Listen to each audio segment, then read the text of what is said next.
Hello and welcome to A Cat in the Garden. Today, Nutmeg and I are going to talk about my 5 favorite plants for the month of February.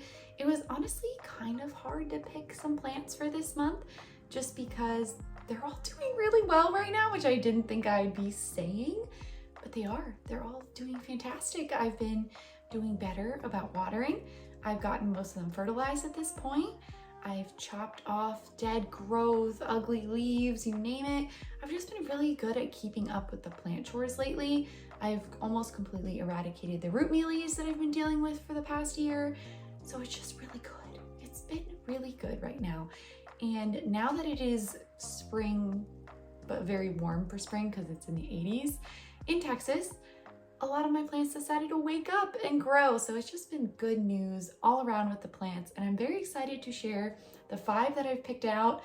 I picked them out because they're growing right now and they're just really cute. So I'm gonna put Nutmeg aside. I've got some treats for him to enjoy. Yeah, he's enjoying that. So I'll let him enjoy that. He doesn't really like to eat treats like right out of my hand. So he'll just eat them on the table. But the first plant is going to be one I just put on my Instagram recently, but it's so cute I cannot share. It is this gorgeous anthurium right here. The new leaf is still getting bigger even though I posted it a few days ago and I feel like it's almost doubled in size since then. So this is my Anthurium Bessier Affinity crossed with Magnificum. I got this from Equigenera. I have kept it in the original pot. I just kind of gave it a decorative pot. I don't think it needs a repot quite yet. There are roots at the bottom, but it doesn't look super root bound. But this new leaf is huge. It is a stunner. It is not as pink as it was last time, which is a little disappointing, but I still love it. I love it. This is the only Bessier hybrid or Bessier in general that I have that is growing well. It is very slow. This plant teaches patience because it is super slow, but it's worth the wait because this leaf is gorgeous. It actually came out perfect. No damage on it, which is very rare for me. I feel like I damage Anthurium without doing anything. So I'm very proud of this, very happy about it. I've also followed a lot of the advice that you guys gave me with Anthurium, even though I do accept that they're never going to look perfect here just because, you know, it's Texas, it's kind of dry and I'm too lazy for humidifiers, but I did follow the advice about keeping it well watered, keeping it fertilized, and look at that. So you guys were right. And I'm very happy just to show off this plant. I feel like I want to show it off every single day because it's so beautiful, but I'm very happy with it. And that's why I'm going to have it first today because that leaf right there, it's just a stunner. The next plant is a philodendron and I feel like I've shown it off before, but I love this plant so much, and that is my adorable little philodendron, Jose Buono. It is working on a new leaf right here. I got this as a semi-rooted cutting from my friend Carson. I just love it. I wanted a Jose Buono for so long, and he was so nice to send me one several months ago now. I think it was in the fall, and it's been growing steadily ever since. It is put out, let me see, 1, 2, 3, 4. It's working on its 5th leaf in my care, and each leaf, as you can see, is getting bigger. The variegation on Jose Buono does fade to this light green, so it comes in more of a white or minty color, and it fades to this light green. It is totally normal. It is to be expected with this plant. I still really love it. I really want it to get big. One of my plant care goals is to have a giant philodendron Jose Buono, and I'm hoping this guy will one day, maybe in a couple years, but one day be huge because they're just so pretty. They're gorgeous. I am still waiting to repot it. I feel like I want to wait until it's more root bound. There's really healthy roots in here. There's just not enough for me to justify giving it a different potting situation. I did take it out of high light recently just because some philodendron can get sunburned more easily than others, and being that this is a variegated one, I didn't want to risk that. So I have it in a different situation now, but it's still enclosed in a cabinet and it's doing really well. I think I do need to fertilize it though. I am just realizing I have not fertilized it since I got it. When they're small, I'm not as keen to fertilize them, but this is more of an established plant at this point, even though it is a small little baby. So I think that is the next step for this one, is to give it fertilizer. Maybe then it'll push out enough roots so that I feel comfortable up potting it, but really trying to do my best. And so far it's doing really well. It's very happy. So Philodendron Jose Bueno. The next plant is a Hoya, because you know I could not go a month without talking about a Hoya. So this one is my Hoya Bella Outer Variegated. It is huge. I actually have 2 of these because when I bought this one, I actually broke off a stem. I think I broke the stem over here. It kind of was bent weirdly. And so I have 2 that look just like this. This is so cool, the way that it grows. It reminds me of a mermaid tail almost. And the new vine that it put out, because it is, both of them have put out new vines, even though they are actively growing from their original vines. This is why. That set of leaves at the bottom there, that is why this is on my list for this month. I love outer variegated Hoya just in general, but when they have a lot of variegation on the margins, it's just chef's kiss. So this plant is gorgeous. I love it trailing.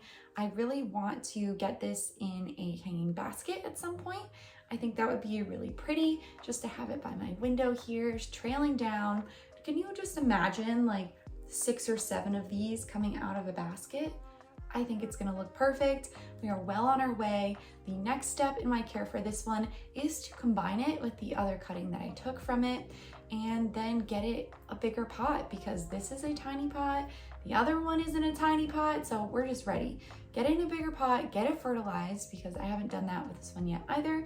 And hopefully it'll just continue to grow and be this gorgeous, because wow, I love that. I really didn't think I would love it this much, but I do. I think it's great. This is not a Hoya that I would trellis. It just doesn't seem to go with that. Even when it puts out vines, it's not really vining in the way where some Hoya will put up it's a super long vine looking for something to climb and no leaves. This is the most internodal spacing I've seen so far out of this plant, and it's really not that much. So I wouldn't want to risk hurting this plant by attaching it to a trellis. And I'm perfectly happy because I do like to have a mix of some trailing and some climbing plants or some trellis plants. So this one is a definite hanging basket for me. Next is a plant that I have shown off before. You might not remember this. I did show it off in one of my favorites of the month, I believe. And I also showed it off on my anthurium list because I actually haven't bought an anthurium since I made that. And this is going to be my first Ace of Spades hybrid. This is the Anthurium crystallinum crossed with Ace of Spades. I did just water it, so it's dripping everywhere. Let me get a little saucer to put it in. There you go, that's better. So this plant has done nothing since I got it, but if you can see here, we have a new leaf. And I'm very excited to see how big this will be, how beautiful it'll be. This is one of the larger anthurium that I have purchased. I normally stick to buying babies because when they grow up from the little seedlings, they're more likely to acclimate to a drier environment instead of buying a big one that is used to humidity. It's not going to do too well transferring to a climate like mine. So I just go ahead, buy little ones. This is on the bigger side. I was a little nervous purchasing one this big, but both of the original leaves that it came with are intact. I really don't have much in the way of browning either. I love how this one is slightly different from all of the anthurium in my collection. It doesn't have thick silvery veins, even though it is a crystallinum hybrid. You get a lot of the Ace of Spades in this one, and I'm just so excited that it woke up. I did give it some fertilizer, and I've been very much on top of watering it all throughout the winter, and it is rewarding me in kind. So I'm very grateful for this plant for doing that for me. And maybe I'll keep you guys updated to see what this little leaf does, because I'm sure it is nowhere near done growing. It's got to get at least this big, right? And that's almost so. I'm thinking maybe it'll be the size of my head, which will be huge. I'm just so happy about it. And I'm loving anthurium. I'm really getting more into them.